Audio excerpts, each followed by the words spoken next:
العمة شو تقول تشناينها من تلبس بتوت؟ ها خابزات وها عاجنات وتحرك بايديها، حتى شنو الطقه مال البتوت يبين بايديها، تشوف البتوت اللي هي لابسته. بتوت هذا اكو عالم يسموه كنا وعمه، واكو بتوت هذا اكو يسموه تك وتك، تك رملي وتك ساده. البتوت هذا 8 قطع يجي مزقزق وتك وتك يلبس. 8 قطع ما اقدر ابيع ليش قطعه وقطعتين هذا البتوت، ويجيني 8 قطع يجي سيت مقفل 8 قطع.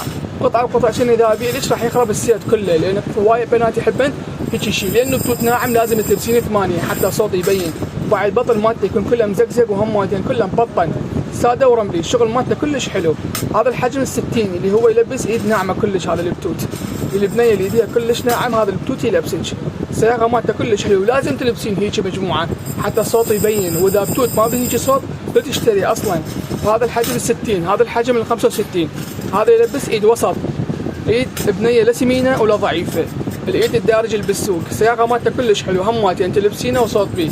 وها خابزات وها عاجنات، تقول تشناينها وشناينها لا خابزات ولا عاجنات، بس هي تريد تشوف البتوت. وهذا البتوت حجم ال70، الحجم ال70 اللي هو يلبس اكبر ايد، الايد كلش سمينه. البتوت هم مالتين يكون واحد ساده واحد رملي ومزقزق. صياغته كلش حلو باي.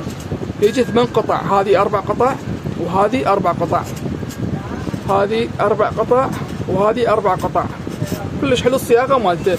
الحجز راسلوني على الواتساب على الانستغرام، متوفرات عندي وبسعر كلش مناسب.